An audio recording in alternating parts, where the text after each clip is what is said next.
another mouthful of meat. This is chicken, the most popular meat in the world. Around 44 billion chickens are reared for meat every year. We also eat vast quantities of beef, pork and lamb, so the total figure for all farm animals slaughtered for meat runs to around 50 billion a year. We're already eating 5 times as much meat as 50 years ago, and if we keep going at this accelerating rate, we'll have to produce 5 times as much again in just the next 20 years. Experts warn that the predicted increase in meat eating will be disastrous for our health. It will not feed the world, it will cause an environmental catastrophe, and billions more animals will suffer in appalling conditions. That's why organisations like Compassion in World Farming Trust are calling on all of us to eat less meat.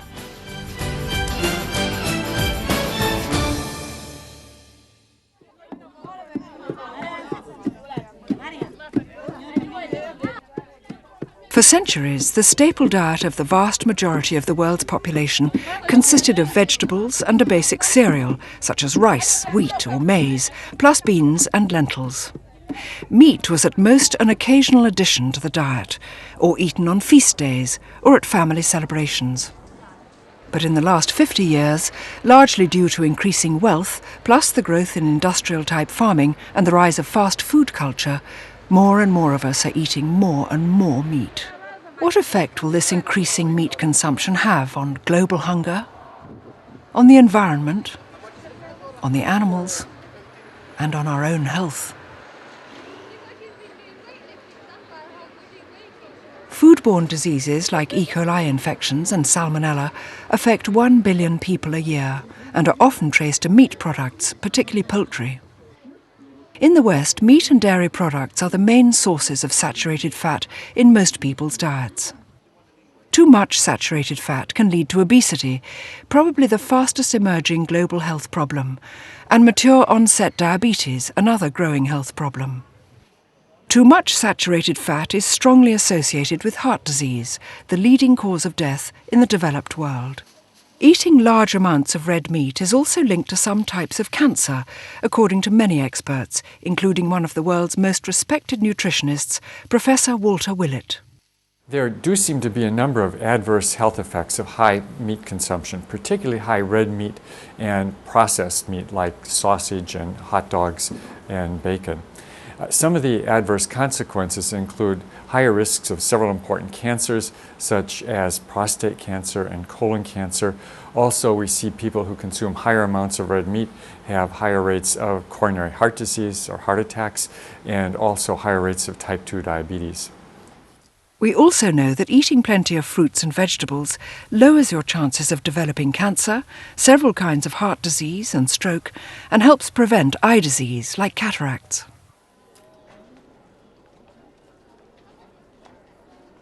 People in developing nations eat far less meat than the average European or American, but a growing middle class is creating a demand for meat.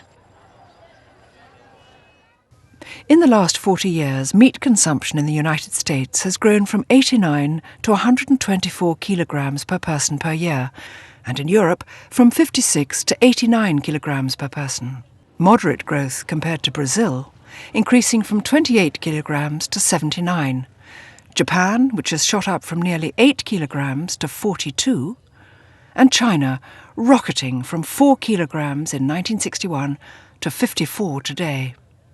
And the consumption rate of these countries and others is still growing rapidly. To meet this increased demand, intensive factory farming of pigs, chickens and cattle is already spreading across many developing countries. These industrial farms are often joint ventures involving multinational companies from the West, and they produce meat both for export and for the local middle class. This development is ruining the livelihoods of many local small-scale chicken or pig farmers who cannot compete and drift to the cities living in shanty towns. Self-sufficient farmers transformed into landless urban poor. Renowned environmentalist Vandana Shiva has seen this happen.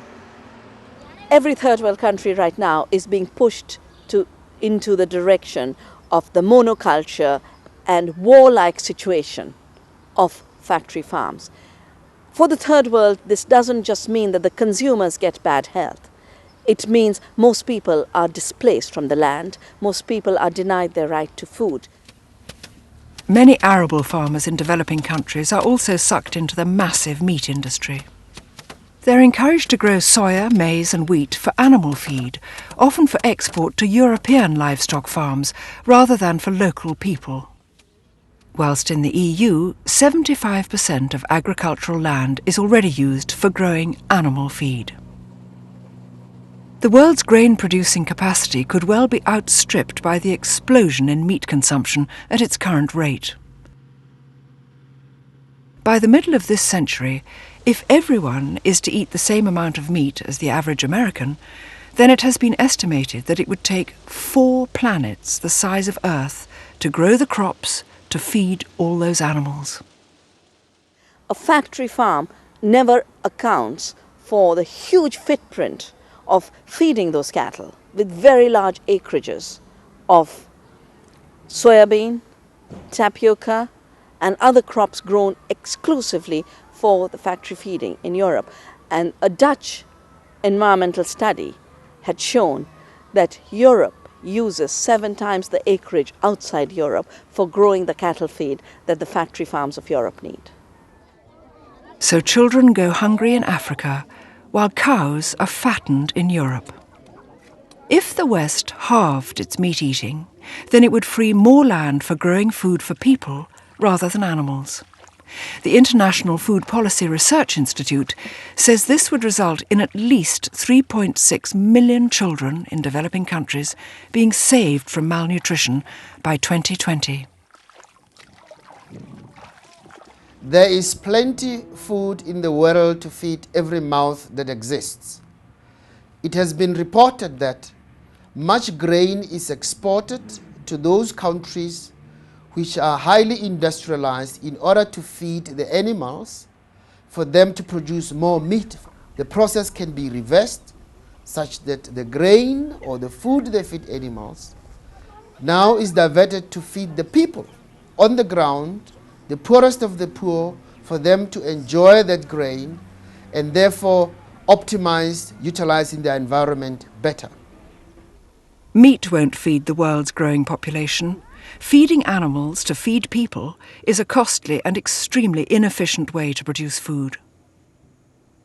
According to the World Health Organization, a hectare of land used for rearing beef cattle will only produce enough food to feed at most 2 people for a year, while a hectare of land devoted to rice or potatoes would be far more efficient and feed about 20 people for a year, 10 times more.